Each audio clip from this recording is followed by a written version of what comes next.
Hey ladies, welcome to my channel. I'm Christian Galloway, and today's video I am sharing this for the mom who just received or recently received the doctor's report showing autism for your child.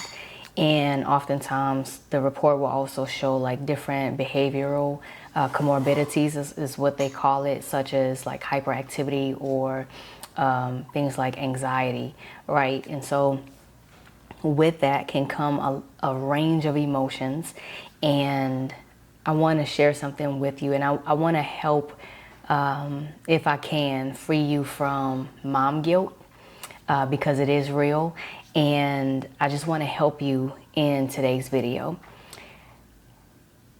Number one, just to start it off, mom guilt is rooted in love. Mom guilt is rooted in love. All right. But I want to help you to maybe reframe this whole picture of what you're seeing, what you're experiencing, to help you so that you are not stuck, but that you can continue moving forward for you and your child. All right. So I remember when I had gotten my son tested for autism, and it wasn't easy, but I made the decision to get him tested. And when the results came back and it showed autism, and it was one of the behavioral comorbidities was anxiety. And so I remember not receiving it. Like, I just remember I went straight into denial. It wasn't a question. I went straight into denial. Like, that's not my child. And I took the papers and everything. I listened to the doctor and everything. But for months, and I'm talking like it was more than 5 months, just to be honest, I was in denial. And there were a lot of thoughts, a lot of different pressures that I was feeling at that time. And one of those pressures had to do with the fear of how will people look at my son? How will people look at me? I feared being judged. I feared being disgraced. I felt like I feared being humiliated, right? Because within a black community, you're a black mom, and it's, there's this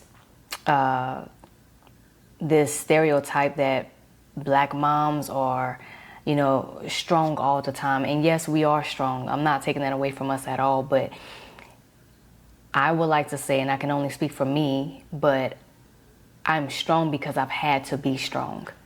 There are times where I want to be weak, right? But because I am a single mom right now, I don't have that flexibility to be weak. I'm on all the time. And so I just want to clear that up. So there was this fear that I was going to be judged, that I was going to be disgraced, that I was going to be humiliated. And the question kept popping up, how will people look at me? How will people look at my child? Am I failing? Will people look at me as a failure because of, saying that, just coming into agreement, like the report showing that my son has autism? What will people think? And that's a real fear, and that fear doesn't just come from the school. It comes from even within our own families. It comes even with our own communities, right? So there was this fear that was one of the pressures that I was facing at that time. Another pressure that I was facing was the fear of being isolated and a lack of support. When I say fear of, having a lack of support or fear of being isolated, I was looking at it from a standpoint that I'm already a single mom, And here it is, I'm advocating for my child. You know, I'm having to advocate for my child while also carrying everything else on my own. That was the perspective that I had. I was also looking at, I'm handling everything else. So now I'm having to learn how to advocate for my son differently, but I'm also taking care of everything else on my own. And if I'm being completely honest, there was this point where I started asking God, like, what about me? Before, and I see things so differently now. Like this entire journey has changed me, and it's still changing me if I'm, just being transparent with you. But I started asking these questions. Well, what about me? And it wasn't from, I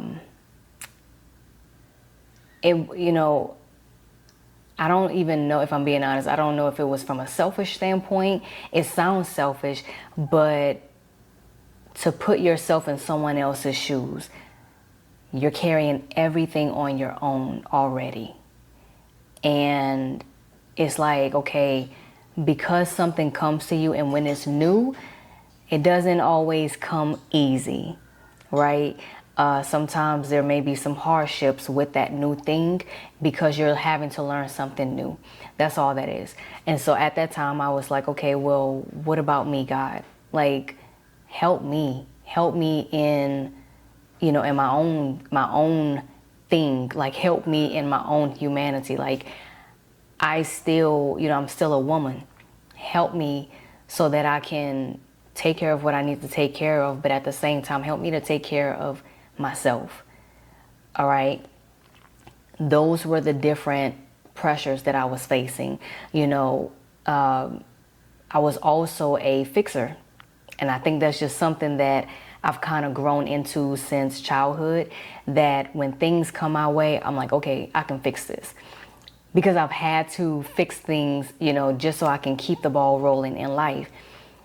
When I received the results from the doctor saying that my son has autism, it hit me so hard because of the fact that no matter how much I tried to have a different perspective, this was something that I couldn't fix. Like, this was something where I remember saying, I was crying out to God, and I was like, I can't fix this one. Like, this is bigger than me. I can't fix this. And it made me feel like I was a failure. It made me feel like I failed my own son. Like, it made me, like, everything that I was, like all of my expectations, it just kind of went left in a sense. I didn't know what to think, and that was new for me. That was new for me because it was something that's bigger than me. I didn't know how to fix it, and I didn't feel like I had what it takes to even help my son. Like, I felt helpless in that moment for months, honestly. And so these were the different pressures that I was facing at that time. And so I want to talk to you, to the mom who is facing mom guilt. You're experiencing mom guilt in this moment, and you're really having a hard time coming to terms with what the doctor's report is saying and just trying to make sense of it all. You're trying to figure out, okay, what is his future going to look like? What is my future going to look like? And I just want to come on this video and comfort you. All right. You're not alone. That's the first thing I want to share with you, is that you are not alone. You're not alone. You're doing right by your child by getting him the resources that he needs. Okay? You're not alone. There are communities out there, and I'm doing my best to try to create this. I'm working with God, partnering with God on creating a community here. I believe that's what God is calling me to do. And so I'm doing my best to try to create this community. But, there are other moms who have walked through this already, who are further down the road. But one thing I want you to know is that you're not alone. And it is going to help when you start partnering with other moms who have experienced this before and is still walking this journey out, it helps. All right. So number one, you're not alone. Number two, you are not failing. You're advocating for your child so that they can thrive. Children with autism, they learn differently. It doesn't mean that it's a bad thing. We have to reframe that. It doesn't mean different doesn't mean bad. All right. It just means that they learn differently. And so in order to unlock your child's fullest potential, and in order for them to thrive in their education, yes, you are going to have to advocate for them in a different way. Maybe not in a way that you were expecting to, but now because God has revealed this information to you, now is the time to go ahead and get, to meet with the right team, to get your child the help that they need, the resources that they need, right? So that you can make space for them to thrive, because they deserve it too. It's just that they learn different. All right. The third thing that I want to share with you, seeking support is not a weakness. This helped me out because I've had to be strong for so long that to ask for help made me feel weak, made me feel like I failed. And that is the opposite. That is the complete opposite. Asking for help is showing strength. Is also understanding that you can't do everything on your own. God never intended for us to do things on our own. That's why he said, man, it's not good for man to be alone. That's not just talking about marriage. We are relational beings. We are supposed to be in community. We are supposed to link up with other people, connect with other people so that we can get the help that we need and also help others. You have something to offer someone and other people have something to offer you as well. So you don't have to walk this alone. Asking for help is not a sign of weakness. In fact, it is a sign of strength. All right. Give yourself grace and space to present that strength and ask for help. Not just for you, but for your child. I remember it was Proverbs. That's what it is. Proverbs 22:6, and it says, train up a child in the way that he should go, so that when he is old, he will not depart from it. Parenting is really just training our kids so that they can be in position for when God is ready to use them. We're training our kids. To train up our kids, we have to understand how they think, do our best to see how they think, train them up in their behavior, in their character, train them up according to what their gifts and talents are. You ask God for those things. God, show me, what I need to work on as far as their character. Show me what I need to work on. What are their gifts? What are their talents? Show me what I can do to invest in his gifts and his talents. And that's something that you can also bring to the school, because they need to understand who your child is. It's not about just getting the resources, for educational purposes, but help the school, help the team that you're forming together, help them to understand who your child is. They are human. They're human. So you want to create this space like, hey, this is who my child is, right? Like, these are his strengths. These are his gifts and talents, so that when they get him into class, then they understand this is what makes him unique, right? Give them space to understand, like, help them help you with your child. That's all I'm saying. Your child is intelligent. It doesn't mean that anything is wrong. There's nothing wrong with your child. Nothing wrong with your child. Your child is intelligent. They learn differently. And in fact, we all learn differently.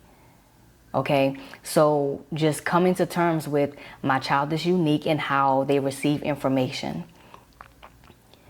Something that really helped me and was really a gift once I took my hands off of it from a control standpoint, when I really started allowing God to just helped me understand how my son thinks, how he sees things, his perspective.